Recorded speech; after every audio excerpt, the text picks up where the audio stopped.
Depuis des siècles, certains affirment que leur vie a été enrichie par les esprits d'un univers supérieur. Qu'ils guident, mettent en garde ou soignent, ces apparitions d'êtres célestes auraient sauvé et transformé des vies. Aujourd'hui, alors que notre monde subit des bouleversements plus profonds que jamais, ces phénomènes paraissent se multiplier.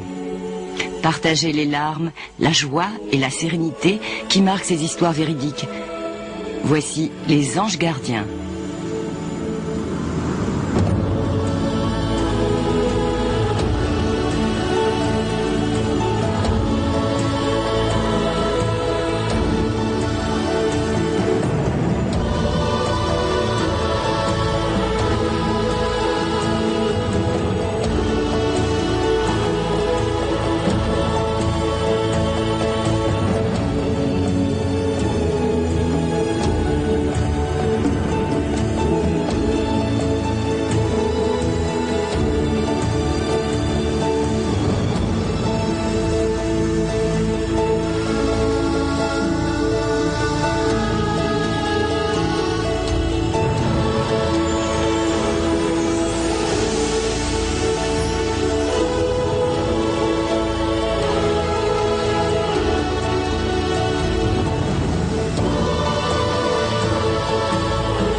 En dépit de milliers d'années d'investigation, les anges restent un mystère. Pour certains, ils ne sont qu'un fruit de notre imagination, mais pour un grand nombre d'entre nous, ils sont bien réels. Je fais partie de ces millions de gens qui s'y intéressent de près. Tableaux, sculptures, bijoux, livres, calendriers, tout prouve que l'intérêt qu'on leur porte ne cesse de croître. Une chanson sur 10 contient le mot ange. Aujourd'hui, ils sont plus nombreux qu'ils ne l'ont jamais été dans l'histoire à dire avoir eu un contact direct avec des anges. Et leur vie en a été transformée.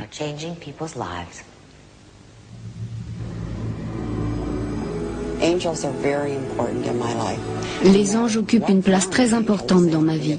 Que leur forme soit terrestre ou éthérée, ils parcourent la terre sans bruit et répandent l'espoir.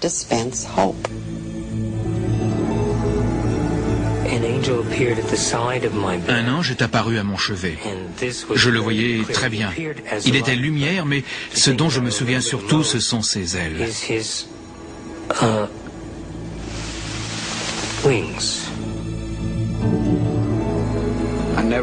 La religion, ça n'a jamais été mon truc. Mais ça ne fait aucun doute, c'était un ange. J'étais en larmes et tout à coup j'ai senti une main sur mon front. Et j'ai entendu « Ne t'inquiète pas, Hélène ». Et j'ai su que j'étais en présence d'un ange. J'allais mourir, je tremblais de fièvre, puis la fièvre est tombée et j'ai entendu une voix « N'aie crainte car je suis toujours avec toi ».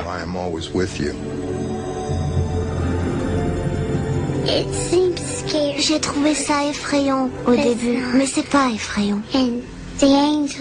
Les anges, ils me disaient « Tu peux aller là ou là-bas, où tu veux, c'est toi qui choisis ».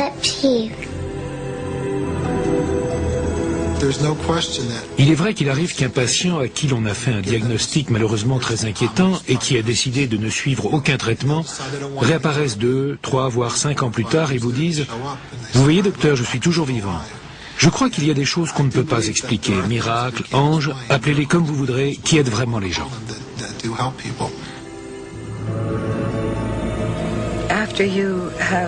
Lorsque vous avez connu un ange, lorsqu'un ange vous a sauvé la vie, que vous avez regardé un ange dans les yeux, rien n'est plus comme avant. Certains disent que les anges délivrent des messages concernant l'avenir. Parfois, ces prédictions apportent la joie et le bonheur, parfois la tragédie et le désespoir.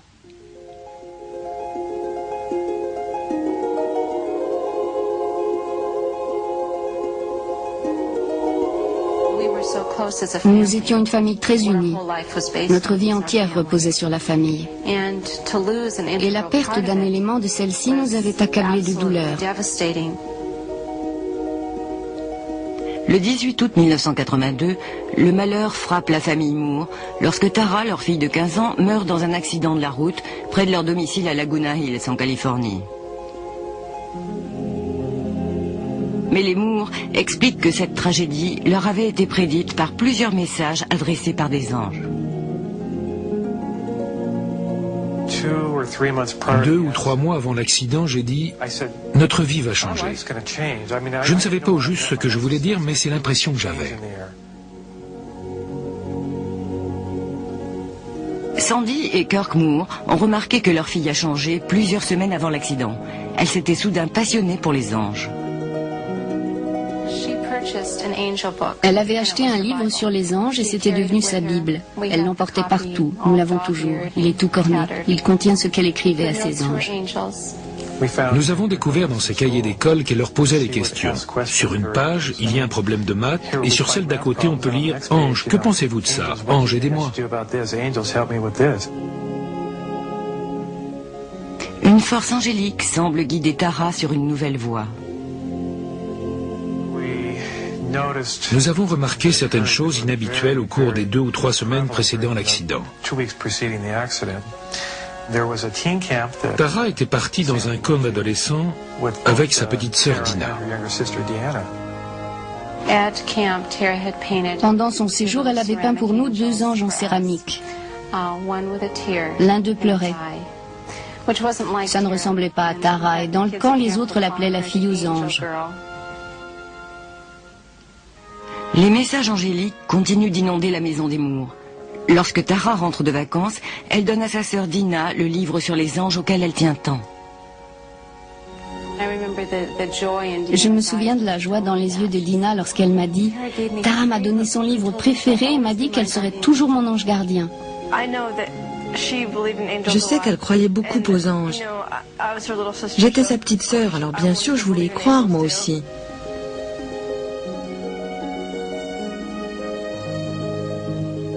À ce moment-là, les parents de Tara n'ont pas conscience que les anges sont autant d'indices sur le destin de leur fille, destin qui leur sera dévoilé 2 jours plus tard. Elle avait fait des burritos pour ses amis et sa sœur Dina. C'était une soirée entre filles. Elle m'a regardée. Ses amis étaient assises autour de la table et elle m'a demandé « Quand on a fini son travail dans cette vie, est-ce qu'on peut partir pour travailler dans une vie supérieure ?» Je me souviens qu'elle m'a regardé droit dans les yeux, avec insistance. Puis on a recommencé à rire et à s'amuser.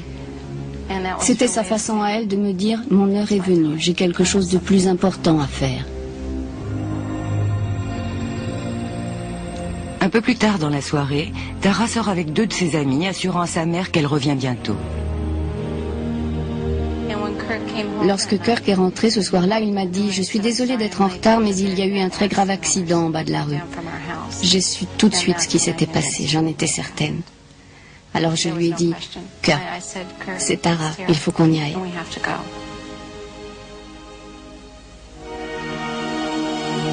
Le véhicule que conduit l'ami de Tara heurte un camion garé sur le bord d'une route mal éclairée. Ses 2 amis en réchappent, mais pas Tara.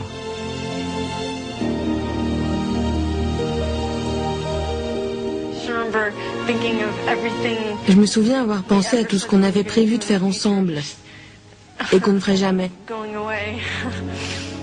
On devait vivre dans des maisons voisines. Elle devait m'adopter avec son petit ami pour que je sois leur fille. Ce genre de bêtises, quoi. Les Moore sont accablés de douleur par la mort de Tara. Mais le lendemain matin, ils découvrent d'autres indices angéliques. Et ils se demandent si Tara ne connaissait pas son destin. Le lendemain de l'accident, nous avons trouvé sur le sol de sa chambre les paroles d'une chanson intitulée « Tu es un ange ». Et dans la cuisine, le jour suivant, il y avait un biscuit en forme d'ange. Un biscuit en forme d'ange que Tara avait fait. Je ne sais pas où elle avait trouvé la pâte. ni l'emporte-pièce. On a su que c'était sa façon à elle de nous dire « Je vous aime, je suis partie pour remplir d'autres tâches et être avec les anges ».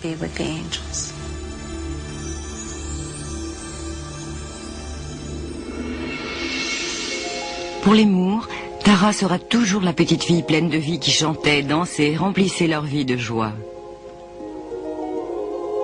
Aujourd'hui, dans la souffrance et le chagrin, ils ont reçu le réconfort des anges de Tara.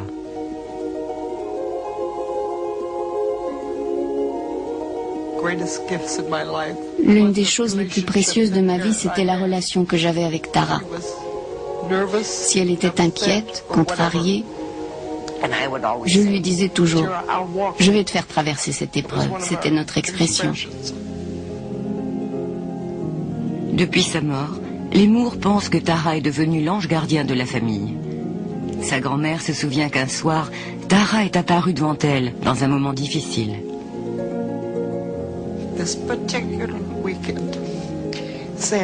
Ce week-end-là, Sandy, Dina et Kirk étaient partis à Arrowhead. Ça devait faire 2 heures qu'ils auraient dû être de retour et j'étais morte d'inquiétude. J'ai levé les yeux et j'ai vu Tara, vêtue de l'une de ses robes que j'aimais beaucoup. Et elle m'a dit « Je suis venue pour te faire traverser cette épreuve. Ils vont arriver. » Ensuite, j'ai entendu un bruissement et elle a disparu. À travers la mort de Tara, les anges ont changé la vie des Moore à tout jamais. Nous avons tellement été touchés par tous les signes angéliques que Tara nous avait laissés qu'ils sont devenus le centre de notre vie. Nos amis ont commencé à nous offrir des cadeaux, des livres sur les anges et petit à petit ils ont rempli notre existence. Les Moore comprennent que les anges présents dans leur vie sont un signe. Sandy et Kirk abandonnent leur carrière et mettant tous leurs espoirs dans les anges, ouvrent une boutique en l'honneur de leur fille, les anges de Tara. Ce magasin, situé à San Juan Capistrano, contient tous les cadeaux angéliques que l'on peut imaginer.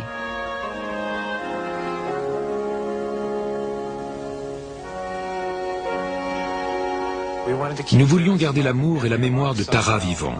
Sa mort aurait été absurde si nous n'étions pas parvenus à renverser la situation et à la positiver. Avec la boutique, nous pensons y avoir réussi. Les gens qui viennent nous disent qu'ils s'y sentent bien.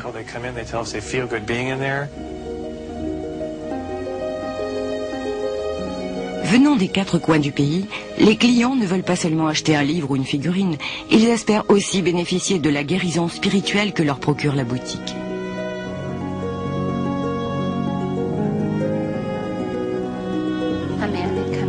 Un homme est entré, il venait de perdre sa femme. Il voulait quelque chose d'unique pour ses petits-enfants. Nous avons parlé, le message est de nouveau passé. Et c'est comme ça que tous les jours, l'histoire de notre guérison et des anges aide les gens à guérir. Nous n'avons pas le sentiment de l'avoir perdu. Je sais que Tara et ses anges jouent un grand rôle dans notre vie désormais et dans celle de bien d'autres gens.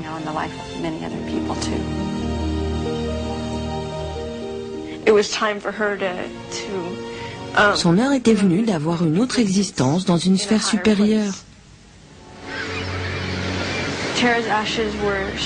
Les cendres de Tara ont été répandues dans la mer, près d'un endroit où je fais du surf.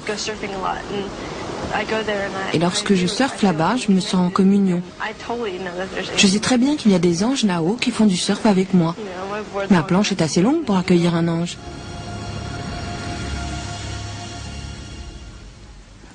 Mais qui sont ou que sont ces anges? Ont-ils des ailes? Combien sont-ils? Un être humain peut-il devenir un ange? Les questions sont aussi vieilles que les anges eux-mêmes. Le premier document mentionnant les anges remonte à 10 000 ans. Depuis, l'histoire fourmille de récits contradictoires. L'homme et son créateur. Dieu est trop imposant, trop puissant, trop écrasant pour apparaître en personne. Il est dit dans la Bible, les hommes ne peuvent m'affronter face à face et continuer à vivre. Dieu l'a dit à Moïse, Et je pense que les anges symbolisent le besoin psychologique d'avoir en quelque sorte un sas.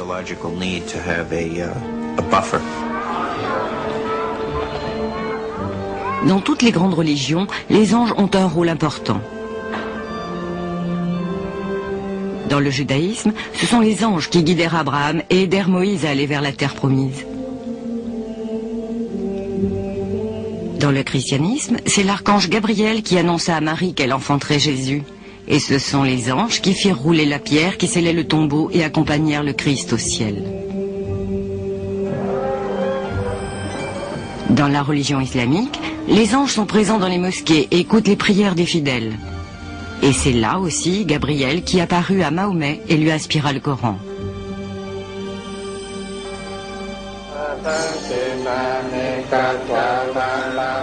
Les religions orientales ont également un élément angélique. Il existe des personnages angéliques dans le bouddhisme. Et je dirais que la plupart des religions ont des personnages plus ou moins extraterrestres.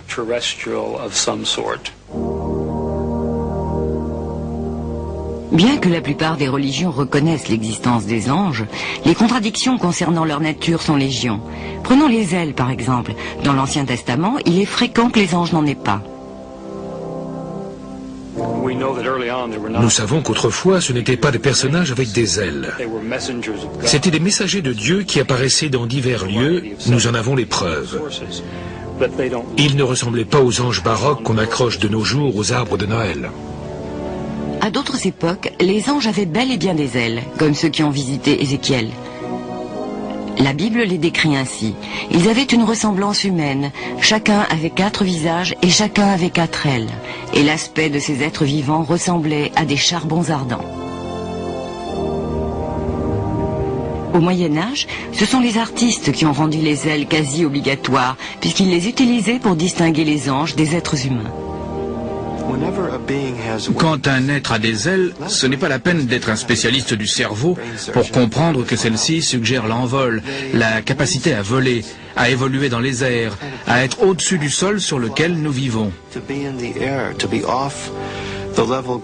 On peut dire que l'ange transcende la vie ordinaire. C'est un personnage important. Autre mystère, le nombre d'anges. Les textes anciens parlaient de plusieurs centaines, mais dès le Moyen-Âge, certains théologiens donnèrent un chiffre exact.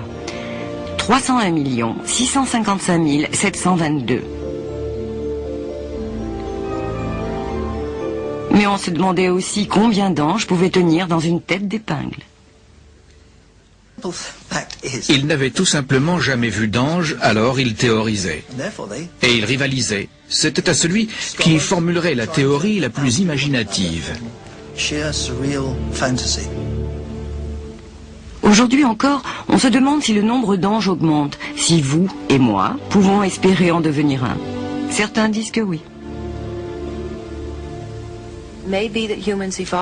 Peut-être nous transformons-nous en anges après notre mort, après plusieurs vies, plusieurs morts. Nous ne savons pas ce qui se passe de l'autre côté. Beaucoup disent que les hommes se transforment en anges. Nous n'en savons rien.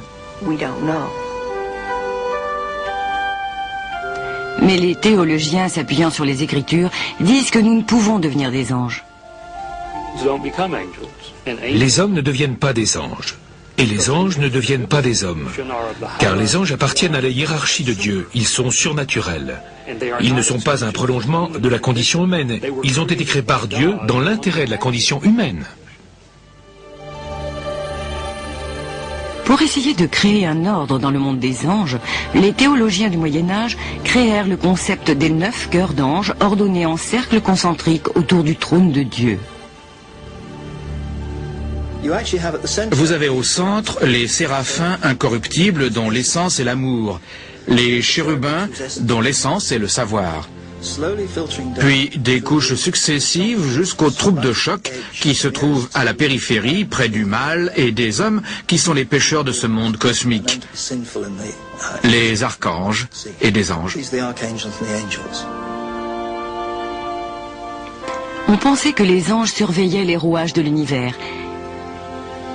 Il y avait des anges pour tout, les saisons, les planètes, la poésie, l'insomnie. Cette idée fut largement acceptée jusqu'au XIVe siècle, lorsque plusieurs événements vinrent porter atteinte à la crédibilité des anges. D'abord la peste noire, qui décima près de la moitié de la population européenne, alors que celle-ci voyait les anges comme ses protecteurs. Après que la peste eut complètement décimé l'Europe et que ses habitants eurent commencé à se remettre, ils se fichèrent complètement des anges qui s'étaient révélés parfaitement inutiles. L'épreuve suivante ne tarda pas à arriver. À la Renaissance, des scientifiques comme Copernic découvrirent la vraie nature du système solaire, et soudain l'idée que les anges animaient les astres et les planètes sembla naïve. Et donc le doute est apparu et persiste. Parce que plus nous en apprenons sur ce que nous pensions être régi par une puissance mystérieuse ou divine, plus nous pouvons expliquer ces choses de façon scientifique, plus nous avons du mal à croire aux anges.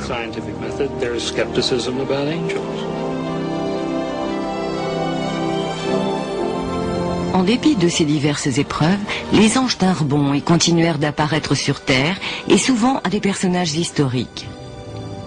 Jeanne d'Arc se battit avec héroïsme pour la France, parce que l'ange Saint-Michel le lui avait ordonné, même si cela servit de prétexte à ses ennemis pour la brûler vive. Et les anges étaient également là lorsque l'Amérique devint une nation.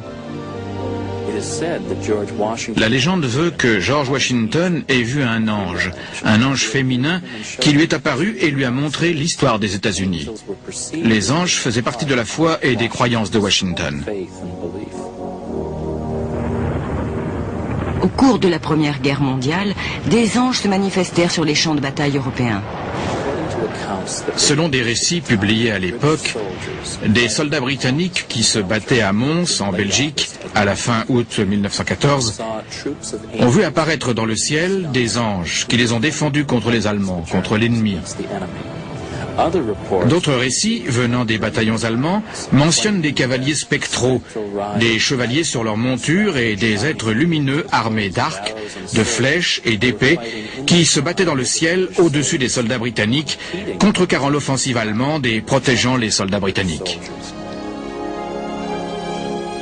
Que ce soit sur les champs de bataille ou dans les idées plus romantiques de la Renaissance et sous de multiples formes, les anges ont toujours été nos compagnons fidèles.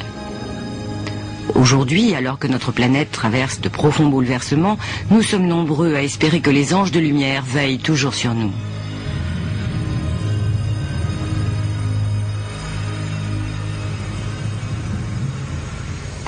Plus la science a expliqué notre univers, plus le rôle des anges dans notre vie a diminué.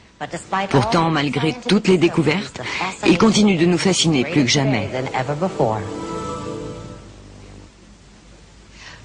Les anges gardiens peuvent apparaître de différentes façons. Ils peuvent revêtir la forme d'un rêve, d'un sentiment et parfois même d'une voix.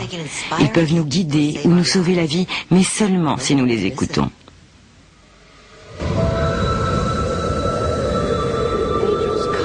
Les anges viennent. Ils n'aiment pas être vus. Ils veulent se déguiser. Ils ne vont pas faire irruption et bouleverser notre réalité. Ils vont donc nous apparaître comme des visions, des voix, une intuition, une tape sur l'épaule qui vous dit « va par là, pas là-bas ». Cette intuition, c'est la voix d'un ange qui vous chuchote des conseils.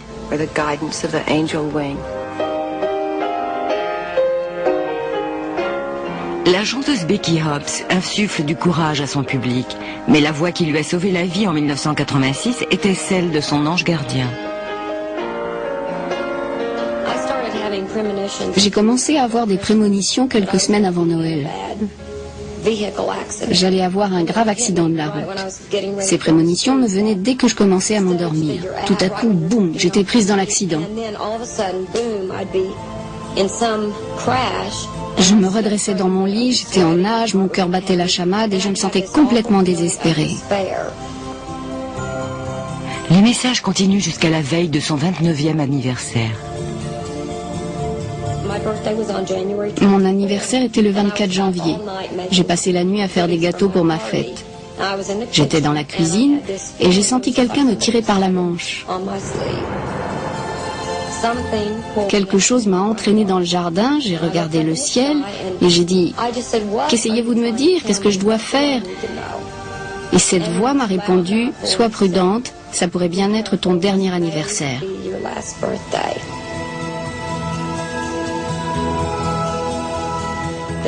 Le jour suivant, le 25 janvier, je suis montée dans ma camionnette avec mon groupe et on est allé à Albertville en Alabama. On y a donné un concert le soir au profit de la police.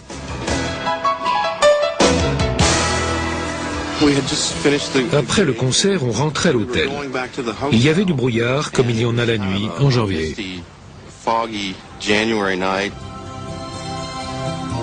C'est un trajet comme les autres, jusqu'à ce que Becky entende la voix qu'elle a entendue la veille. Tout à coup, son effrayant message devient clair. Becky comprend que le camion qui approche ne va pas respecter le feu rouge. Tout à coup, je me suis dit, voilà ce qu'ils ont essayé de me dire hier soir, et de nouveau l'angoisse m'a envahi.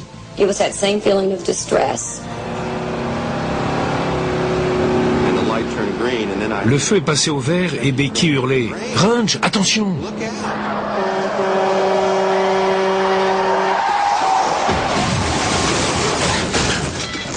On a été touché à l'avant-gauche du véhicule, autrement dit une partie solide. Par contre, une seconde plus tard, on aurait été touché sur le côté.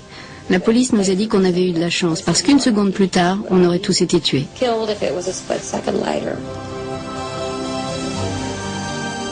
La voix et son message prémonitoire avaient sauvé la vie de Becky et de ses amis. J'ai toujours cru qu'on voyait des anges. C'est faux. On peut aussi les entendre. La voix était celle de mon ange gardien. C'est aussi simple que ça.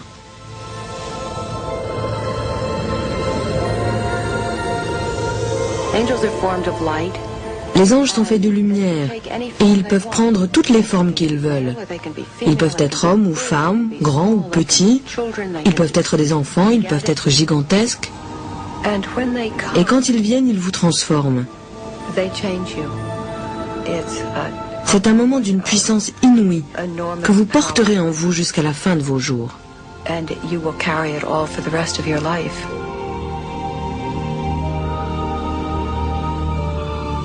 Eileen Freeman, auteur de best-sellers, écrit sur les anges parce qu'ils ont profondément changé sa vie. J'étais à l'université à Barnard, à New York. Un jour, j'ai décidé d'aller rendre visite à un ami à quelques blocs de chez moi. En chemin, Eileen a un étrange pressentiment. J'ai pensé, comme ça doit arriver à tous ceux qui vivent à New York, que quelqu'un allait me faire du mal, que j'allais être agressée.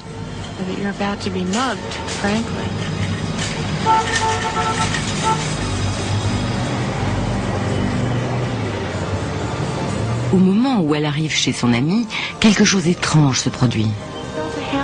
J'ai senti une main sur mon épaule me retenir. Je me suis retournée rapidement, mais il n'y avait personne. Je me suis dit que j'avais dû rêver, que ce devait être une contraction musculaire.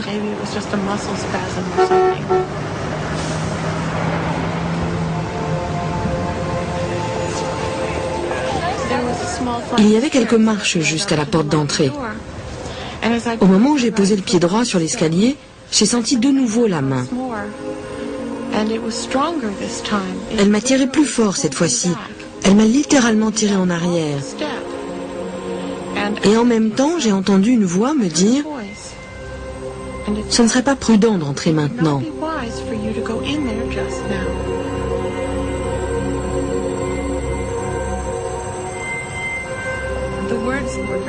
Ça s'est passé très vite, juste une phrase. Ce ne serait pas prudent d'entrer maintenant.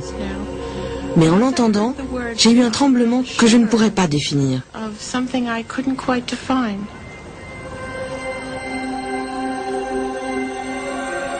Effrayée, Eileen traverse la rue et se réfugie dans une église. Elle s'assoit pour essayer de comprendre ce qui vient de se passer. C'est alors qu'un souvenir étonnant lui revient.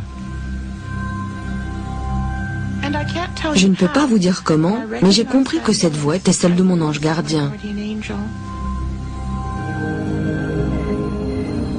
Eileen s'est souvenu combien la mort de sa grand-mère l'avait éprouvée quand elle avait 5 ans. Eileen avait peur que sa grand-mère l'aime tellement qu'elle ne revienne et ne l'emmène avec elle. Elle avait si peur qu'elle n'arrivait plus à dormir. Dans l'obscurité, une nuit, Eileen avait vu une lumière inquiétante apparaître au pied de son lit. J'ai cru que c'était la lumière du couloir, mais elle n'était pas allumée. J'ai regardé cette lumière et j'ai vu une forme humaine en sortir. Je me souviens surtout de ses yeux, parce qu'ils étaient perçants et malgré tout pleins de compassion.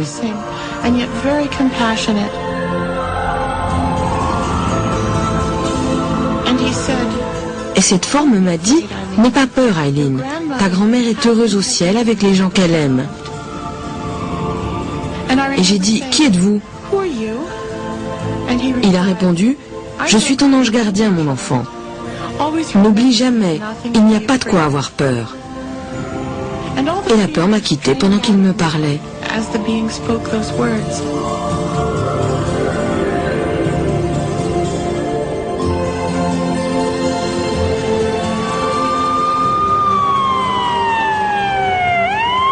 Lorsque Eileen émerge de son souvenir, elle entend des sirènes à l'extérieur. Elle ramasse ses affaires et se précipite hors de l'église.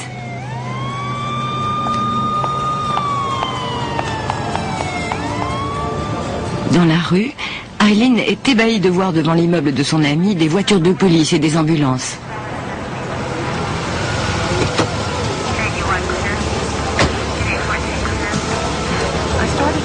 J'ai commencé à traverser la rue, mais un policier m'a arrêté et m'a dit « Vous ne pouvez pas entrer ».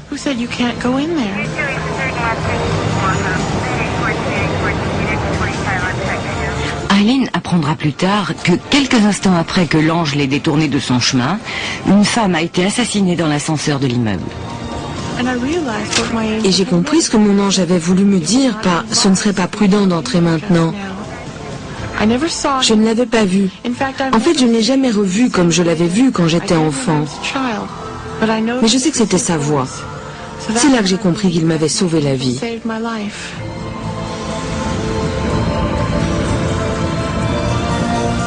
Parfois, le travail d'un ange gardien est très subtil. Il peut simplement nous donner le courage et la force de continuer. En 1991, un Marines américain, Tim Altizer, est mobilisé pour l'opération Tempête du désert. Son bataillon se déplace avec des véhicules amphibies, des Amtrak, au milieu de puits de pétrole en feu. Il y avait des flammes partout. Tous les 40 mètres, c'était un vrai brasier. Les flammes étaient immenses. On sentait la chaleur autour de nous.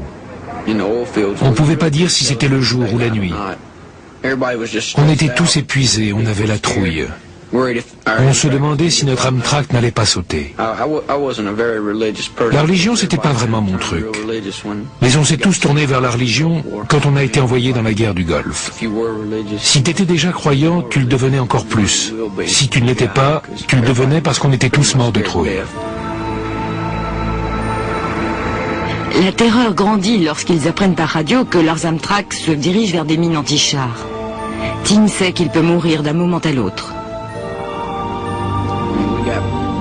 Entre les balles qui passaient pas loin du Amtrak et les mines terrestres, on savait qu'on était séparés du carburant par de simples parois et qu'on serait dans un cercueil en feu s'il arrivait quelque chose au Amtrak.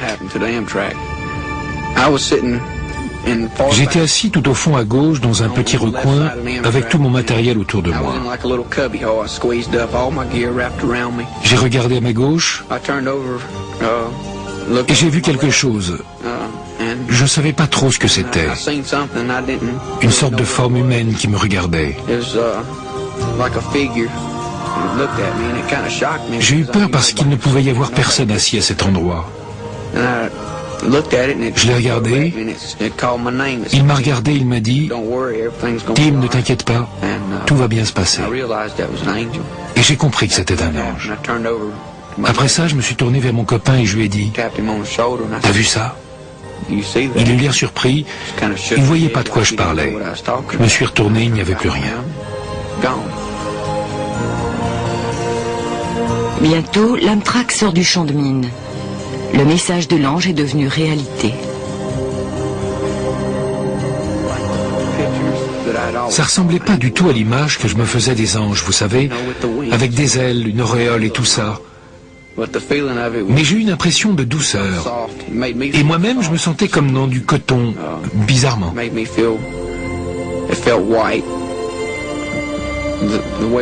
Tout était moelleux, comme de la guimauve, comme si j'étais dans du coton.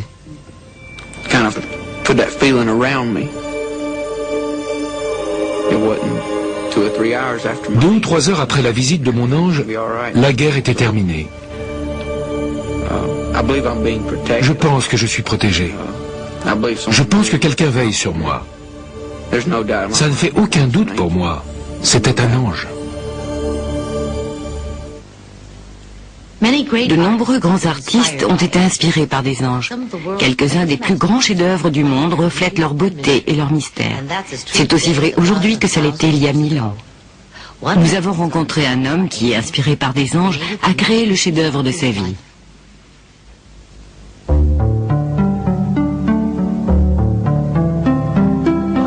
Je ne crois pas avoir été un élu. Je pense que les anges choisissent certaines personnes lorsqu'elles traversent une période de désespoir. Je ne pense pas que mon heure était venue.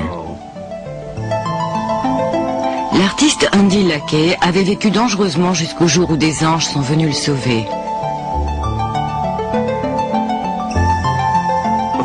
Avant ma rencontre avec les anges, j'étais représentant. Je me droguais, mais je savais que j'allais avoir des ennuis parce qu'il arrivait que la drogue passe avant mes factures et ça commençait à me faire peur.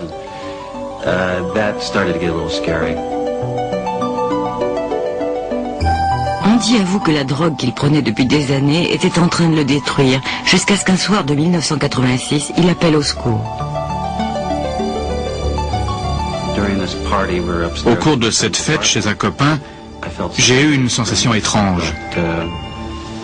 J'ai eu très peur. J'avais l'impression que mon corps allait s'arrêter de fonctionner. J'étais mort de peur. J'ai réussi à rentrer chez moi. Je me souviens avoir rampé jusqu'à la douche. J'ai réussi à me mettre dessous et j'ai ouvert l'eau froide. J'étais encore habillé. Je sentais mon corps s'éteindre. Alors je me suis mis à prier. Et j'ai dit à Dieu que s'il me laissait vivre, non seulement je ne toucherais plus jamais à la drogue, mais je ferais aussi quelque chose pour l'humanité. Et presque immédiatement, j'ai senti quelque chose tournoyer à mes pieds. J'ai commencé à avoir des anges. Cette sensation m'a envahi. Les anges sont venus vers moi, ont mis leurs bras autour de moi et m'ont protégé.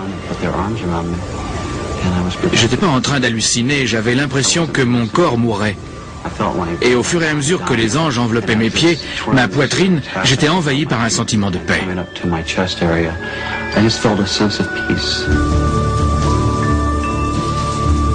Après sa rencontre avec les anges, l'un des amis de Andy le retrouve glacé sous la douche et l'emmène à l'hôpital. Le médecin m'a dit que j'aurais pu facilement mourir, qu'il y avait suffisamment de cocaïne dans mon organisme pour me tuer. Andy a-t-il vraiment vu des anges ou a-t-il été victime d'une hallucination causée par la drogue? C'était davantage qu'une hallucination. Beaucoup de gens se droguent, voient des anges et vivent ce genre d'expérience. Mais ils ne s'arrêtent pas pour autant. Andy a connu une expérience de mort proche. Il est passé très près de la mort. Les anges sont apparus et lui ont fait une telle impression que toute sa vie a changé. Andy pense que les anges lui ont donné une deuxième chance. Il a arrêté la drogue du jour au lendemain et s'est mis à dessiner des anges. Après le travail, je rentrais à la maison et au lieu de me droguer, je dessinais des anges. Parfois, des heures durant, en essayant de reproduire avec exactitude ce que j'avais ressenti et vu sous la douche. Andy pense qu'une force angélique le pousse à peindre ses anges sur toile. Mais il ne savait pas peindre jusqu'en 1989, quand les anges sont venus lui rendre visite une nouvelle fois. Une petite boule de lumière est venue vers moi et m'a touché au front. Elle scintillait. et j'ai communiqué avec 3 anges qui m'ont donné des tas d'informations et qui m'ont notamment appris mon art. Et c'est comme ça que j'ai commencé à peindre le lendemain même.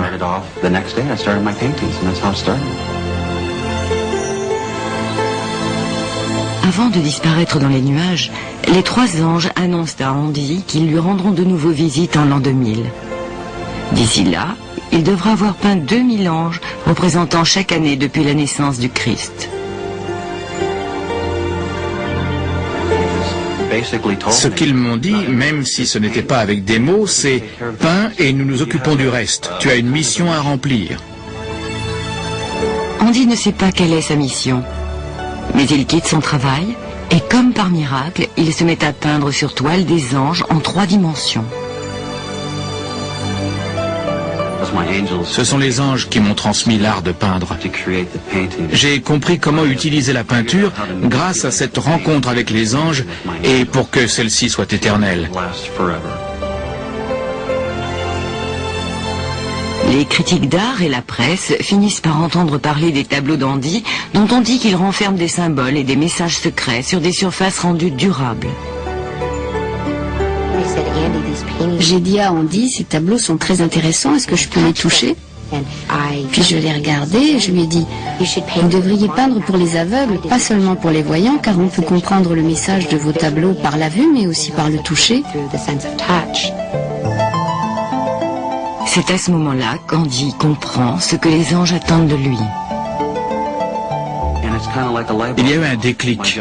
Ma mission était d'arrêter la drogue et de faire quelque chose pour l'humanité. Alors je me suis dit que j'allais faire don de mes tableaux pour les enfants. Depuis, des centaines de bienfaiteurs ont acheté des tableaux d'Andy au profit des aveugles. Stevie Wonder et Ray Charles font partie des donateurs. La première personne qui a répondu, c'est le pape. Et il m'a dit qu'il serait honoré d'avoir un de mes anges au Vatican. Andy pense que les anges lui ont offert la vie, alors en retour, il offre son art.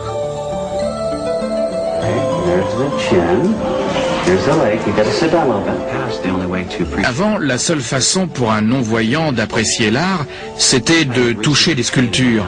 Je viens de terminer des tableaux d'animaux. Être avec ces petits-enfants aveugles, être témoin de l'amour des parents, de celui des enfants, et voir qu'en plus ils aiment mes tableaux, ça a donné une autre dimension à ma vie.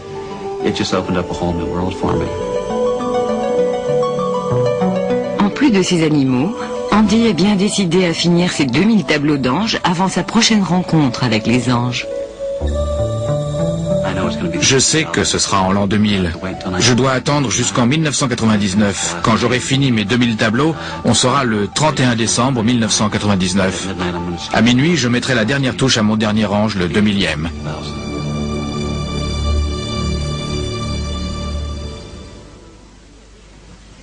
Andy a déjà peint 700 anges et espère transmettre son secret à d'autres. Les anges semblent visiter des gens de tous âges et tous horizons. Certains sont plus disposés que d'autres à les accepter. Il y a ceux qui les accueillent sans hésitation. Ils sont purs et innocents. Il s'agit des enfants. Mais même ces experts-là ont des perceptions différentes.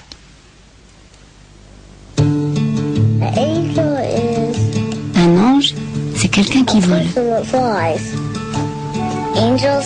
Les anges existent dans toutes les couleurs. On peut les toucher, mais on passe à travers. Il y en a des noirs, il y en a des blancs. Ils sont censés être beaux, parfaits et plein de couleurs. Il y en a des rouges.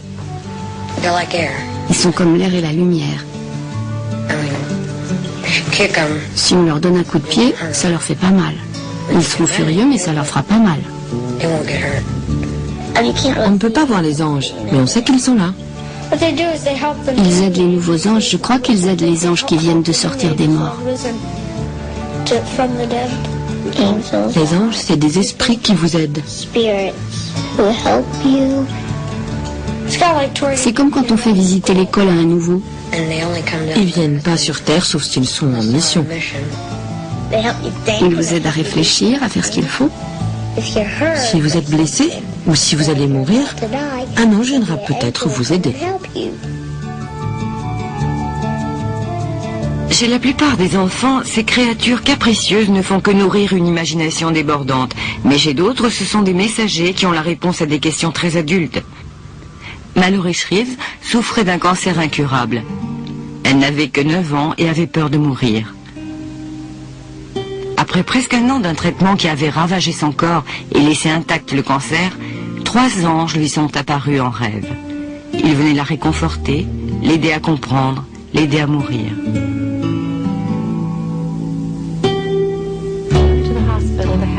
Elle est entrée à l'hôpital pour subir une chimiothérapie. La nuit précédente, elle a fait son premier rêve et elle a dit qu'elle avait rêvé de 3 anges qui étaient venus la voir. Elle nous a dit qu'ils l'avaient emmenée en voyage pour visiter le ciel. Quand elle m'a raconté ça, je me suis demandé si c'était vrai. Mais en l'écoutant, j'ai compris que c'était vrai.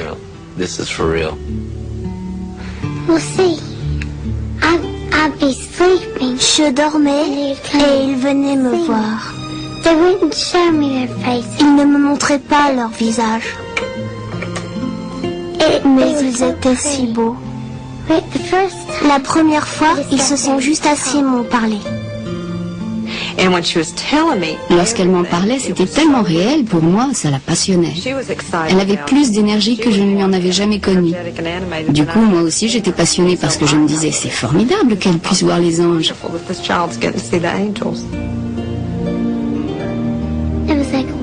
Il y avait un ange blanc. Il portait une robe blanche. Ses ailes étaient si belles. Et on pouvait arracher une plume, puis une autre, et encore une autre. Et elles repoussaient, comme si on les avait pas touchées. Elles étaient magiques. Et c'était vraiment super, parce que maman m'a dit que quand je partirais, je n'aurais pas besoin de m'inquiéter pour mes ailes. Elles pousseraient toutes seules. J'ai trouvé ça effrayant au début, mais c'est pas effrayant. It seems scary at first, but it's not. Really isn't. Elle m'a raconté qu'il l'avait emmenée et posée sur un nuage. Il lui avait dit de ne pas avoir peur, qu'il l'aimait et qu'elle ne serait pas malade au ciel, qu'elle pourrait vivre éternellement là-bas et que tout ce qu'elle aimait ici, elle le retrouverait là-bas. Ils m'ont aspergé et j'ai commencé à flotter avec eux.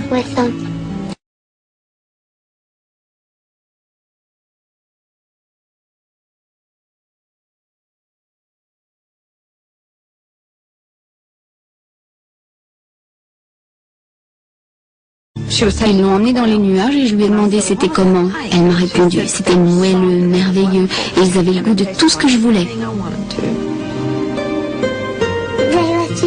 Ils me laissaient essayer les nuages, les goûter. Ils avaient le goût de ce que je voulais. Par exemple, si je voulais de la banane, je disais je voudrais que ça ait le goût de la banane. Ils me disaient c'est ce que tu veux? Je disais oui. Je goûtais, ça avait le goût de la banane. Si je voulais le goût d'une glace, je l'avais. Et je pouvais avoir tous les mélanges que je voulais. C'était super. You can mix in whatever you want. It's neat.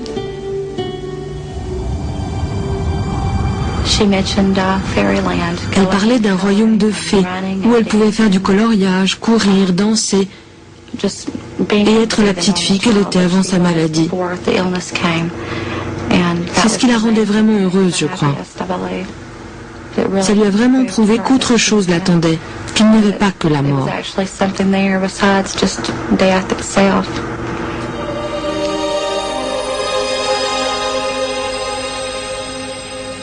Il n'a jamais été nécessaire que Mallory prenne des médicaments antidouleurs. Elle a donc toujours été parfaitement consciente. Elle n'a eu que des rêves peuplés d'anges, des rêves qui l'ont aidée à mourir. des rêves qu'elle voulait partager. Elle a tenu à nous apporter son témoignage pour offrir du réconfort à d'autres enfants et les aider à accepter la mort. J'aimerais partir la nuit pour que ça ne fasse pas mal, pendant que je dors. Mais si je pars dans la journée, j'aimerais dire au revoir à ma maman, à mes frères, à mes sœurs et à papa avant de partir.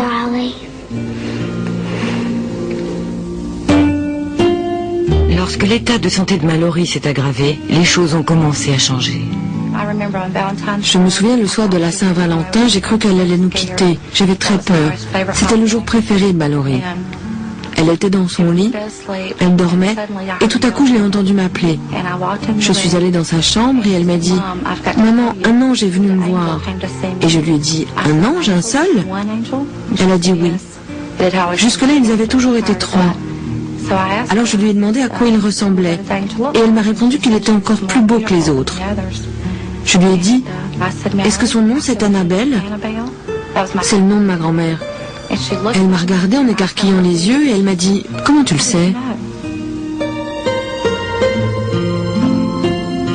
Le 19 février 1994, 5 jours après la visite d'Annabelle, l'ange, Mallory est entrée dans le coma. Elle s'est éteinte 24 heures plus tard.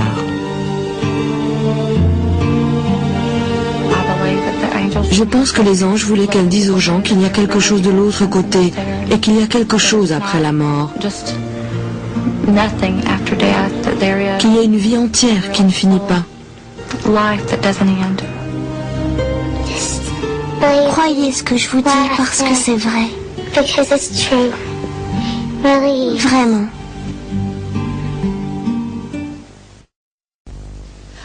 Un sondage Gallup de 1981 fait apparaître que plus de 20 millions de gens ont frôlé la mort. 8 millions d'entre eux affirment avoir eu une expérience de mort proche, au cours de laquelle ils ont baigné dans une lumière spirituelle avant d'être ramenés à la vie. La plupart déclarent aussi avoir rencontré des anges de l'autre côté.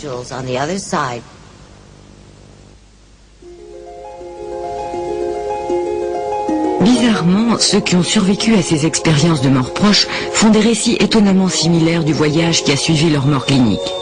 Ils racontent qu'ils ont vu leur corps par-dessus les médecins qui tentaient l'impossible pour les sauver.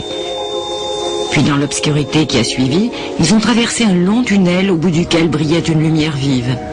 Ils ont entendu une musique merveilleuse, le bruit du vent, et ils ont goûté une paix profonde. Le docteur Raymond Moody, considéré comme le spécialiste du phénomène de l'expérience de mort proche depuis l'apparition de son livre « La vie après la vie » en 1970, nous parle d'une autre similitude frappante.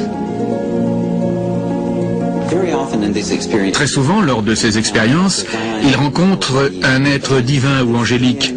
Cet être peut leur donner un choix. Vous pouvez retourner vers la vie que vous meniez ou vous pouvez poursuivre cette expérience.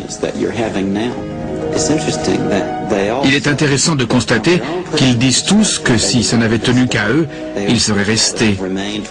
Ils auraient préféré rester avec cette lumière et cet amour formidable. Mais ils ont choisi de revenir parce qu'en général, ils avaient de jeunes enfants à élever. C'est le cas de Robert Turner, architecte et marathonien, qui a rencontré son ange gardien après être entré au service des urgences d'un hôpital du Massachusetts où les médecins n'ont pu que constater son décès. C'était par une journée de grande chaleur, le 20 juillet 1970 à 2 heures de l'après-midi. Je crois qu'il faisait près de 37 degrés. La course avait commencé à 14h15. J'ai couru les 2 premiers kilomètres très vite. Je savais que ça n'allait pas, j'avais la bouche complètement sèche. Je ne transpirais plus. Assez vite, tous les autres coureurs ont disparu. Puis je n'ai plus rien vu. J'ai continué la course, pratiquement inconscient. Robert s'écroule sur la ligne d'arrivée, au pied de sa femme et de ses 2 jeunes enfants. Il est transporté jusqu'à une voiture et emmené à l'hôpital le plus proche. Malgré les tentatives de réanimation d'un policier, Robert n'a plus de pouls. Je savais qu'il était mort. Je les ai entendus dire « son cœur ne bat plus ». Et quand il est arrivé aux urgences, il ne respirait plus. J'ai regardé le moniteur cardiaque et j'ai vu qu'il était plat. Je savais que mon cœur s'était arrêté de battre et que j'allais sans doute mourir. Et j'ai ressenti une unité que je n'avais jamais ressentie jusque-là. Je faisais partie des gens dans la pièce, mais aussi de l'univers entier. Et je suis parti pour ce voyage merveilleux avec mon ange, qui sera toujours avec moi et marchera toujours à ma gauche. Et j'ai su qu'il s'appelait Joseph.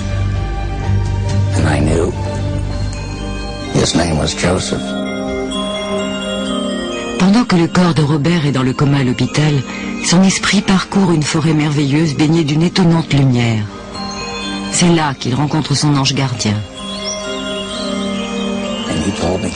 Il m'a dit de rester où j'étais. Il s'est avancé vers ce groupe et ils ont commencé à parler. Ils m'ont tous regardé. Je savais qu'ils parlaient de moi. Puis, mon ange Joseph est revenu vers moi et il m'a dit que j'avais une mission, que mon heure n'était pas venue, qu'il devait me ramener. 17 heures plus tard, Robert sort de son coma. Mais des années vont s'écouler avant qu'il ait le courage de parler à sa femme de son voyage extraordinaire et de lui dire combien elle a été changée par son expérience. Il prend le temps de vivre. Autrefois, son métier l'accaparait. Aujourd'hui, on s'arrête pour sentir les roses. Ce qu'on ne faisait jamais avant.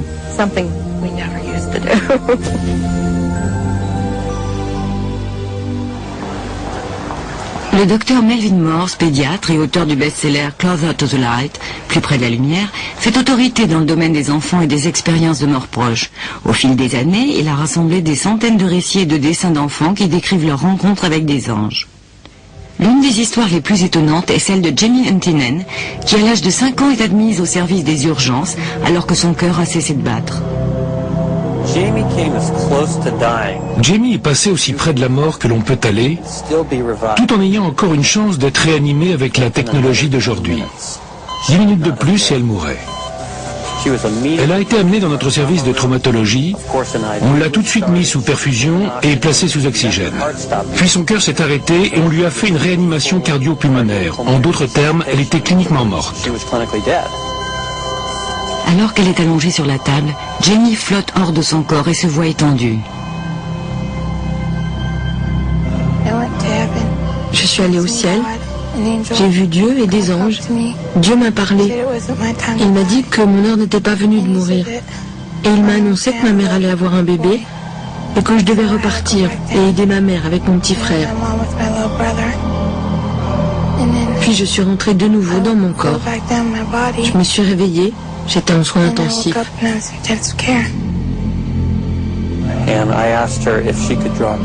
Je lui ai demandé si elle pouvait dessiner ce qu'elle venait de vivre. Elle a fait un dessin saisissant. On la voit sur un lit. Tous les détails de sa réanimation sont exacts.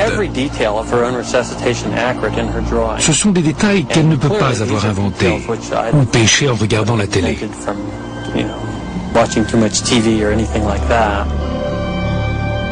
Là, c'est quand ils essaient de me réanimer. Et là, c'est quand je flotte. Et ça, c'est Dieu et les 3 anges. Ça lui a apporté une confirmation. Maintenant, elle sait que ce qui lui est arrivé était réel et elle partage ça avec d'autres enfants qui sont gravement malades ou qui vont mourir du cancer ou de maladies incurables. Elle les rassure sur la mort.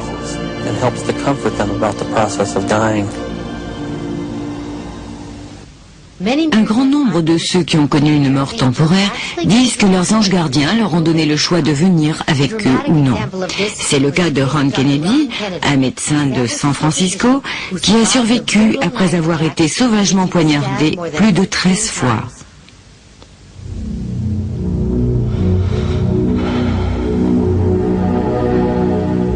Un jour qu'il rentre d'une conférence à l'étranger, il découvre l'ami qui garde sa maison assis dans l'escalier en pleine crise de démence.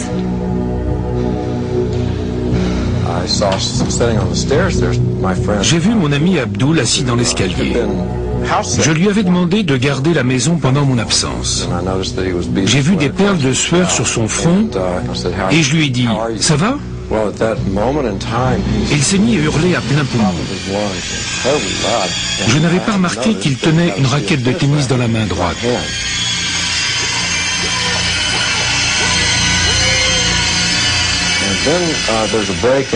Ensuite, je ne me souviens de rien jusqu'au moment où je suis revenu à moi. Et là, j'ai vu qu'il brandissait un poignard et j'ai compris que je n'avais aucune chance, qu'il avait le dessus et que j'allais mourir.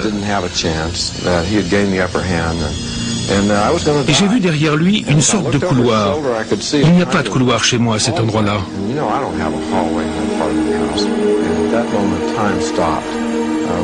Là, le temps s'est arrêté.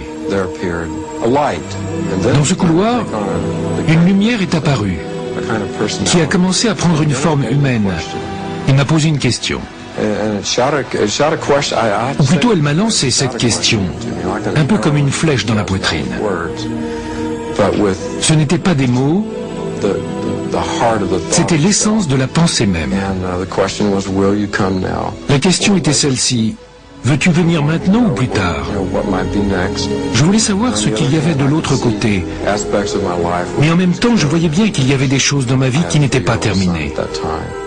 Mon fils avait 3 ans. J'étais imprégné de son esprit, de sa présence. Et c'est ce qui a fait la différence. Et j'ai dit, sûrement pas, je ne viens pas maintenant, je n'ai pas terminé. J'ai répondu à la question de façon aussi directe qu'elle m'avait été posée et je suis resté.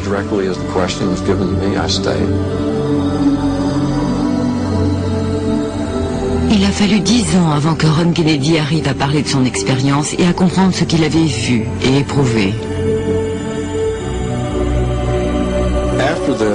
Après cela, je me suis dit que l'amour qui avait jailli de cette lumière était si grand que ça signifiait sans doute qu'il fallait apprendre à aimer comme ça.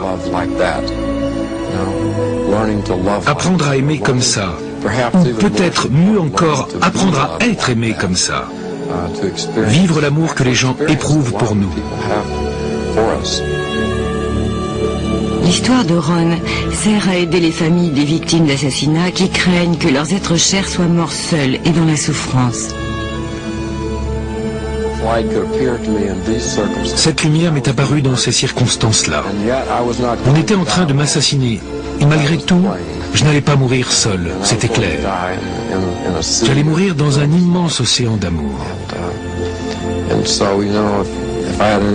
Alors si j'avais quelque chose à dire aux gens, je leur dirais, les êtres que vous aimez et qui sont morts dans des circonstances épouvantables, si mon expérience est significative, ça veut dire qu'ils ne sont pas morts seuls comme vous le craignez.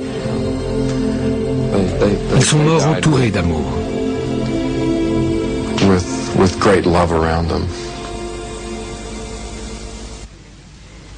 Il arrive souvent que la médecine d'aujourd'hui ne puisse expliquer une guérison spontanée.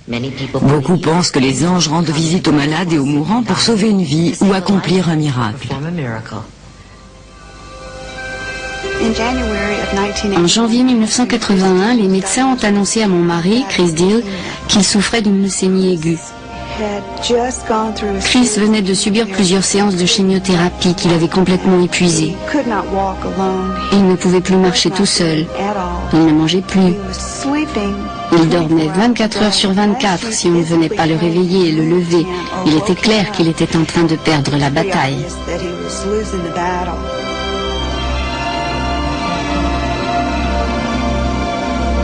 Melissa dort toujours sur un lit d'appoint à quelques centimètres de Chris. Le 4 janvier, à 3 heures du matin, elle est réveillée par une infirmière. Chris a disparu. J'ai paniqué, je n'y comprenais plus rien.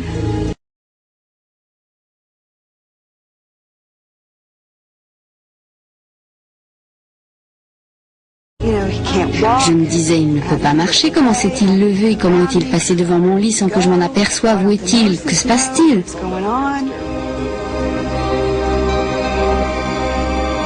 C'est alors que Melissa remarque une lueur derrière une porte au bout du couloir. Elle ouvre la porte et découvre Chris. Et dans un coin de la pièce se trouve un personnage étrange. Sa peau était si blanche, elle était presque transparente. Je ne revenais pas de la couleur de ses yeux. Ils étaient d'un bleu si clair. Il avait l'air d'un adolescent, mais il émanait de lui une telle sagesse. J'ai vu qu'il portait une chemise de flanelle, des jeans et des bottes. Chris était musicien et il s'habillait souvent comme ça. Je pense qu'il s'était habillé comme ça pour que Chris se sente à l'aise.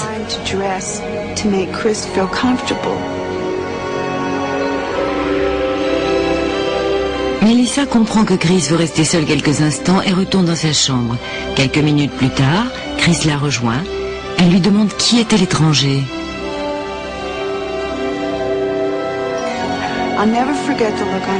Je n'oublierai jamais son visage. Il avait l'air de me dire « Tu ne vas pas croire ce que je vais te dire ». Il m'a dit que c'était un ange, que c'était son ange gardien.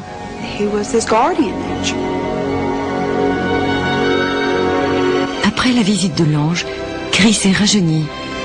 Il est en bien meilleure santé et bien plus heureux qu'il ne l'a été depuis des mois.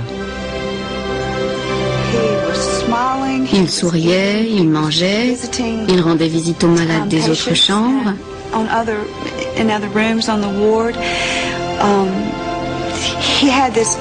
Il avait une énergie incroyable.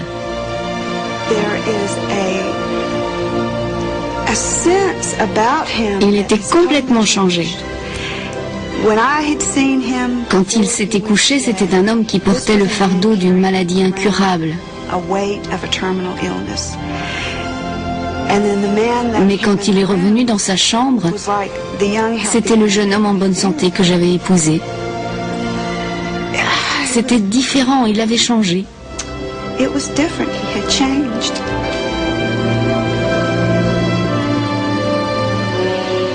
Les 2 jours suivants sont pleins de joie, mais le 3e, Chris perd son combat. Il s'éteint paisiblement avec Melissa à ses côtés. L'ange n'était pas venu soigner son corps.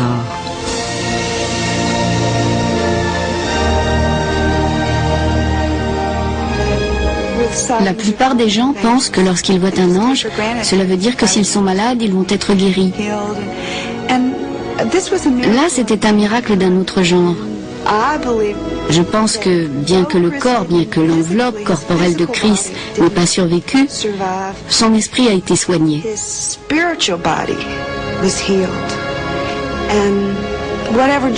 Et quel que soit le voyage ou l'aventure dans laquelle il s'est embarqué, je pense que lorsqu'il est parti, il était fort et il était prêt.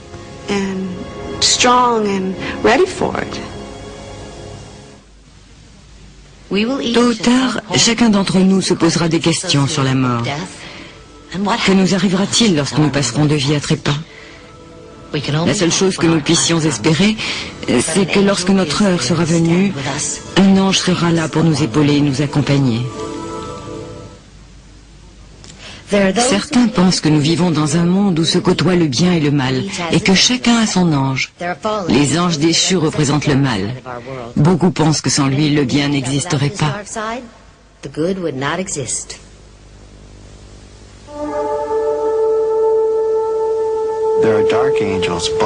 Il y a des anges des ténèbres, des démons, et il y a une foule d'anges qui suggèrent le mal, la peur.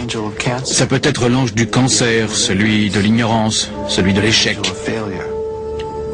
Je pense que les anges apportent ces choses-là aussi. Une maladie ou un échec peuvent avoir leur place dans une vie, aussi douloureux et aussi destructeur soit-il. Une maladie peut rapprocher une personne de son âme alors que rien avant n'y est parvenu.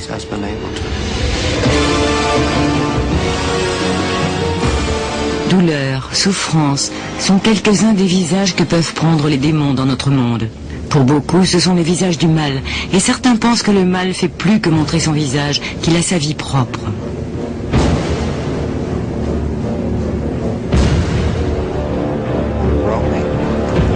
L'idée d'un mal qui parcourt le monde et que l'homme ne maîtrise pas est une idée très désagréable. Mais l'idée que ce mal parcourt le monde librement, de façon indépendante et autonome, sans être vu la plupart du temps, est vraie. Ce mal existe, il est réel, il est dans ma vie. Il peut nous pousser à faire des choses que nous ne ferions pas sans sa présence. Tout au long de l'histoire, l'homme a été tourmenté par la présence de ces démons. Pour les catholiques, l'ange suprême du mal, c'est le diable. En tant qu'être angélique, Lucifer, qui est le nom véritable donné au diable, fut créé dans le bien et dans la beauté avec son libre arbitre. Quand Dieu dévoila son dessein aux anges, ils eurent le choix d'obéir et de faire partie du dessein de Dieu. Lucifer désapprouva et dit « Je ne servirai pas ». C'est à ce moment qu'il fut banni du ciel. L'archange Michel expulsa Lucifer du ciel et ce dernier partit avec un tiers des anges de Dieu. La façon la plus terrifiante dont se manifeste un démon est lorsqu'il entre dans le corps d'une personne et en devient maître. Des récits de ce phénomène extraordinaire parsèment l'histoire. Les chrétiens parlent de possession diabolique. Une affaire récente concerne un enfant de 5 ans. Il faut le vivre. Les gens refusent d'y croire. C'était un enfant né de parents catholiques irlandais. Il avait acquis une force démesurée. Les parents l'avaient attaché à leur lit, et bien qu'il soit très lourd, l'enfant réussissait à le soulever d'une seule main. Il a commencé à avoir un comportement de plus en plus étrange, et notamment à prononcer des phrases incompréhensibles. Les parents ont d'abord pris ça pour du charabia, mais on a fini par comprendre que c'était de l'hébreu ancien. On a traduit ce qu'il disait, et il s'agissait d'obscénité et de malédictions, des malédictions épouvantables. Que faire ? La preuve est faite. Il s'agit d'hébreu ancien et on peut le traduire. Cet enfant a 5 ans. Que faire ?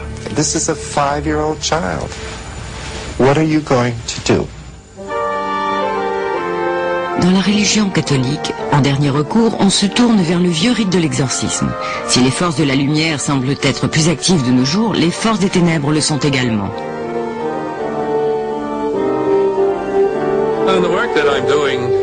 L'une des tâches qui m'incombe est de répondre aux demandes de ceux qui pensent être possédés par le démon.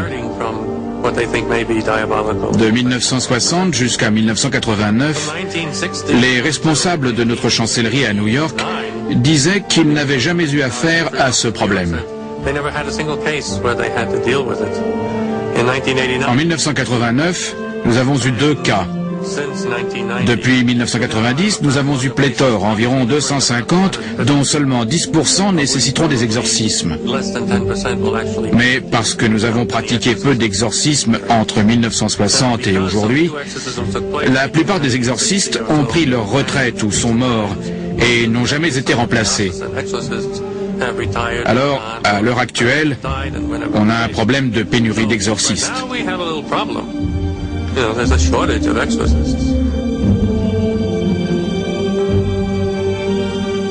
En sa qualité de spécialiste américain de l'exorcisme, James LeBar a participé à plusieurs exorcismes extraordinaires.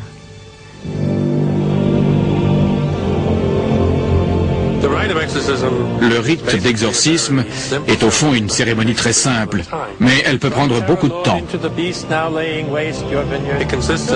Ça consiste à célébrer la messe, puis à prier selon un rite datant de 1614.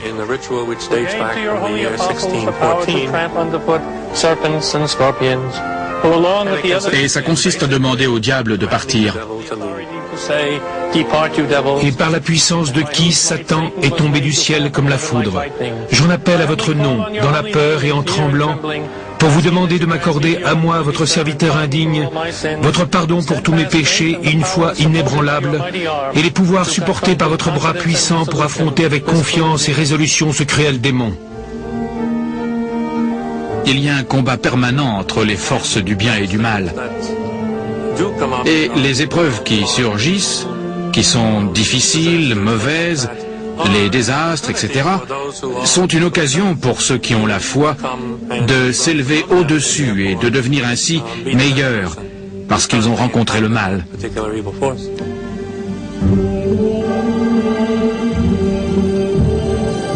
Bien que les démons possèdent le pouvoir de faire le mal, depuis les ténèbres s'élève la lumière. La lumière est tellement puissante que les ténèbres ne peuvent nous maintenir dans le mal, sauf si nous le permettons, parce que nous avons peur. Si nous sommes paralysés, nous n'irons pas de l'avant. La pire chose qu'un démon peut nous faire, c'est nous faire souffrir et mourir. Mais si nous utilisons cette souffrance et cette mort comme un élément positif, comme un moment où il faut aimer plus profondément, il se peut que ce soit le seul moment de notre vie où nous aurons vraiment aimé et vécu.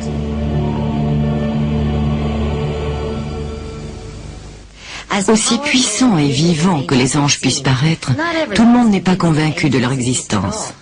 On trouve de nombreux sceptiques dans la communauté scientifique, notamment dans la profession médicale.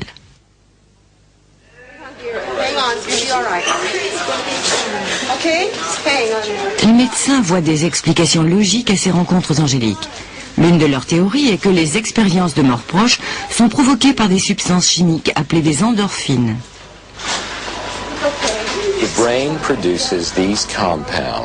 Le cerveau produit ces substances, proches de la morphine, qui ont des récepteurs à l'intérieur du cerveau. Cela a le même effet qu'une forte dose de narcotique telle que la morphine. Et quel est l'effet d'un narcotique? Il ne repousse pas seulement le seuil de la douleur, mais chez beaucoup, il produit une certaine sérénité, et parfois même chez certains, un phénomène d'hallucination. Ces expériences ne se produisent pas seulement lorsque les gens frôlent la mort. Elles se produisent dans certains types de migraines, dans des périodes de stress émotionnel, dans certaines crises d'épilepsie, etc.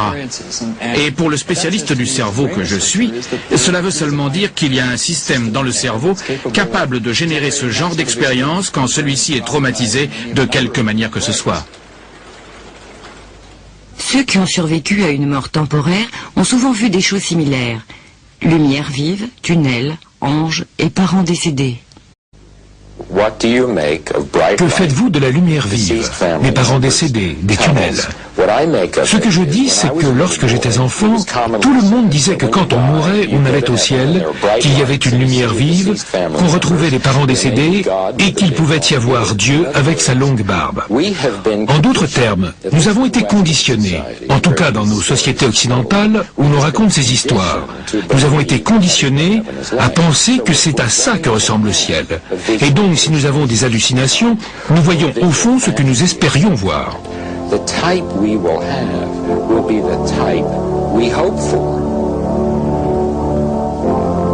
Mais d'autres chercheurs disent que de nombreuses expériences de mort proche ne peuvent s'expliquer ainsi. Il est un fait que tout ce que nous vivons a forcément un fond biologique. Je ne crois pas que ça s'arrête là. Par exemple, un grand pourcentage de ceux qui ont eu une expérience de mort proche ont ressenti une grande paix intérieure. Puis ils ont quitté leur corps et tout à coup ils se sont retrouvés ailleurs. Ils ont pu voir ce que leur famille faisait chez eux, par exemple. Et lorsqu'on interroge la famille, par la suite, on obtient confirmation. La personne a effectivement vu ce qui se passait ailleurs. Les chercheurs affirment qu'environ 5% de la population peut être considérée comme sujette à des visions. Les psychiatres affirment que le système de classification du cerveau a parfois du mal à distinguer la réalité de l'imagination. Une expérience peut être classée au mauvais endroit. Et ainsi, quelque chose d'imaginaire peut devenir réalité. Et dans les cas que vous décrivez, c'est une explication possible du phénomène. En psychiatrie, nous appelons ça une pensée magique.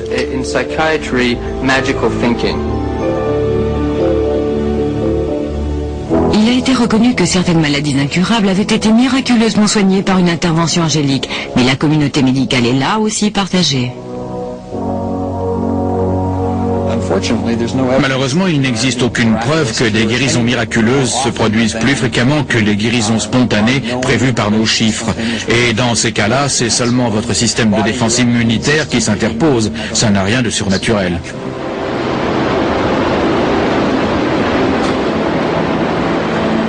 Mais la science est-elle trop obtuse pour voir la réalité? Ceux qui croient au royaume des anges disent que certaines réalités dépassent les limites des preuves scientifiques.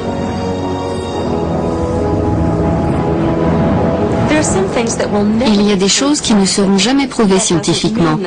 Ça ne veut pas dire qu'elles ne sont pas scientifiques, mais ça signifie qu'elles renferment une vérité psychique, qu'elles tiennent debout et n'ont pas besoin d'être validées. Prenez cette lumière que les gens voient et qui tout à coup les change complètement.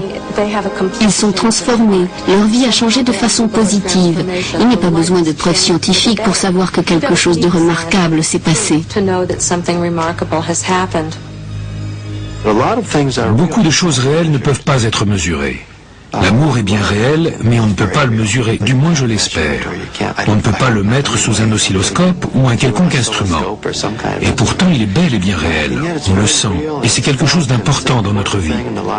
Et donc en ce sens, les anges sont très réels. Ce sont des substances, mais ils sont différents du monde des substances telles que nous le concevons.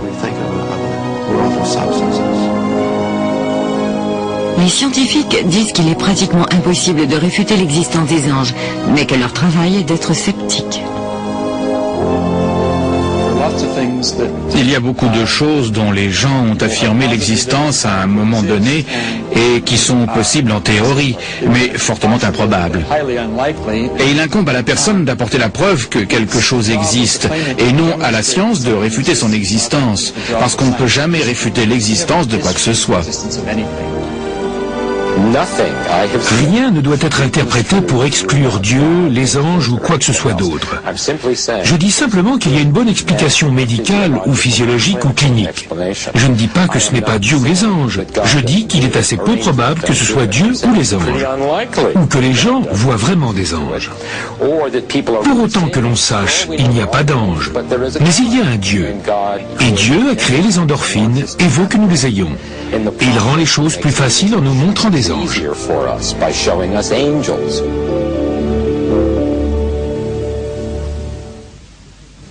Même le scientifique le plus respecté de notre époque, Albert Einstein, a laissé la porte ouverte au mysticisme. Selon lui, il y a deux façons de mener sa vie. La première, comme si rien ne tenait de miracle, et la seconde, comme si tout tenait du miracle. Dans les années 50, peu de gens parlent ouvertement de leurs expériences spirituelles. Mais à Las Vegas, au Nevada, vit un homme qui a le courage d'ouvrir son esprit, de faire confiance à son instinct. Il comprend que les anges peuvent revêtir différentes formes et qu'il a été choisi pour servir d'ange gardien à ses concitoyens.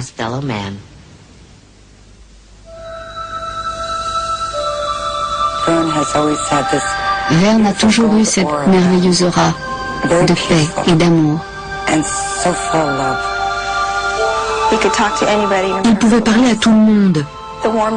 Sa voix chaleureuse attirait les gens. Tout ce qu'il voulait, c'était lui parler. Il arrivait que les gens restent jusqu'à 3 ou 4 heures du matin à la maison pour parler avec mon père.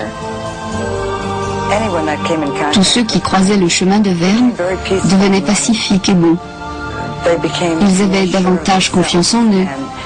C'est ce qui leur donnait cette certitude qu'ils pouvaient réussir tout ce qu'ils entreprenaient. Même lorsqu'il n'est encore qu'un jeune homme dans les années 50, Verne Folstich a une présence exceptionnelle. Il avait un feu intérieur, une sorte de lumière exceptionnelle qui émanait de lui. Et à la minute même où j'ai posé mon regard sur lui, je me suis dit, c'est lui, c'est celui que j'attendais.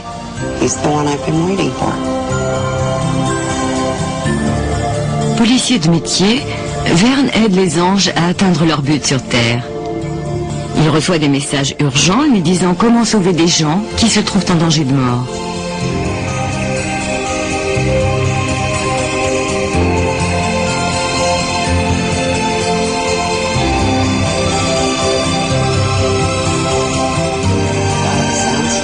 Il s'est réveillé brusquement une nuit. Il m'a réveillé, il a dit le nom de quelqu'un et il a ajouté « Il va essayer de se tuer ». Il a dit « Je ne peux pas aller vers lui, car il n'en est pas conscient. Il faut que j'attende qu'il vienne vers moi. Et j'espère que ce sera bientôt. »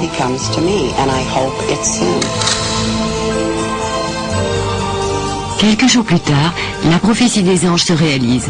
Un de ses amis l'appelle « Aide-moi, Vern, tu es mon dernier espoir ». Son ami est certain qu'il va lui donner de bons conseils et Vern fait confiance aux anges. À maintes reprises, je l'ai vu changer. Son visage, ses yeux. Souvent, j'ai vu que quelqu'un d'autre l'aidait. Quelqu'un qui parlait à travers lui, le guidait, l'aidait à toujours poser les bonnes questions. Vern l'a vu 3 fois et a réussi à le calmer. Et il est toujours parmi nous. Cet homme est toujours en vie.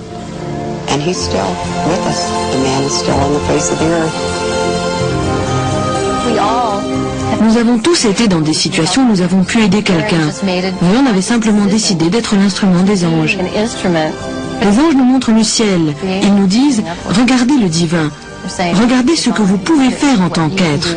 Regardez le cadeau merveilleux qui vous a été fait d'être né ici en tant qu'être humain. » Les missions de Vern n'ont pas toujours été aussi simples. Un soir, tard à la fin des années 70, il reçoit un message mystérieux.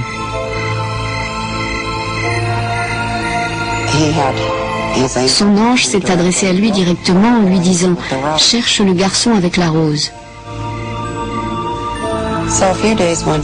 Au bout de quelques jours, il n'allait pas bien parce qu'il n'avait pas trouvé le garçon à la rose. Je pense qu'il s'attendait à trouver un garçon au coin d'une rue ou devant la maison avec une rose à la main.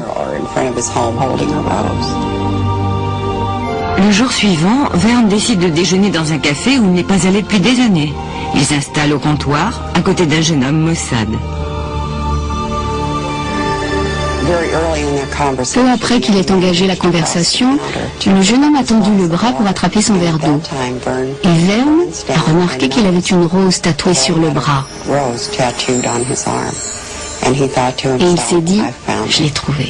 J'ai trouvé le garçon à la rose. Vern a essayé d'en savoir plus sur lui, mais le jeune homme n'a pas apprécié et s'est montré plutôt grossier. Et finalement, il lui a dit « C'est quoi votre problème, monsieur? Vous n'êtes pas un peu cinglé ?» Vern a répondu « C'est pas la première fois qu'on me traite de cinglé, mais j'ai été envoyé ici pour t'aider. » Déprimé, incompris par ses parents, le jeune homme confie à Vern qu'il veut mettre fin à ses jours. Vern écoute calmement, puis il le surprend en lui parlant de sa théorie sur la réincarnation. Alors il a fait part au garçon à la rose de sa théorie sur la vie, à savoir qu'avant de venir à la vie, on choisit ses parents, on choisit la situation qui vous aidera le mieux à accomplir votre mission. Plus Vern parlait, plus les yeux du garçon s'écarquillaient. À un moment, le jeune homme a dit « Je ne sais pas si vous êtes cinglé ou pas, mais je vois que ça vous tient à cœur. » Et c'est à ce moment-là que tout a basculé. Ce n'était pas tant ce que Vern disait, c'était plutôt que ça lui tenait à cœur.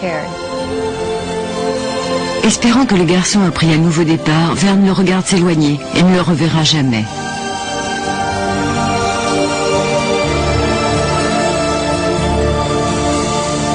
Au cours des 15 ans qui vont suivre, Vern sauvera bien des âmes. Puis en 1988, il apprendra qu'il est atteint d'un cancer incurable. Quelques mois plus tard, il mourra à l'âge de 63 ans. À son enterrement, des étrangers s'avanceront pour parler à sa veuve, Cathy.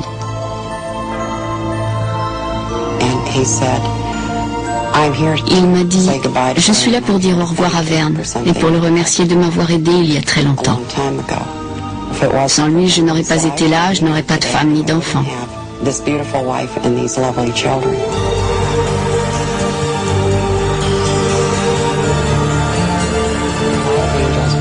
Il y a beaucoup d'anges sur cette terre, et Vern en est un aux yeux de ce garçon à la rose et de beaucoup d'autres.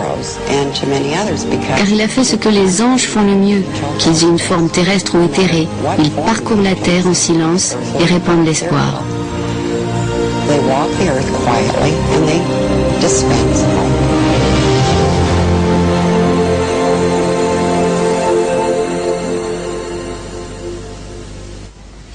Lorsqu'on souffre, le moindre contact chaleureux peut faire la différence entre l'espoir et le désespoir. Le sourire d'un étranger peut apaiser la tourmente dans nos cœurs. Comme nous connaissons bien, mais oublions vite le pouvoir de guérison de la gentillesse. Pour toutes ces vies qui ont été touchées par des anges, il n'est besoin d'aucune preuve. Pour ceux qui ne croient pas à l'existence des anges, il est impossible d'apporter des preuves. Les anges restent donc ce qu'ils sont depuis la nuit des temps, un mystère sujet à controverse. Notre croyance dans les anges semble nous procurer un réconfort qui ne s'explique pas. Est-ce une promesse de quelque chose de plus, ou peut-être tout simplement notre plus grand désir? Un fait demeure, la quête des anges continuera.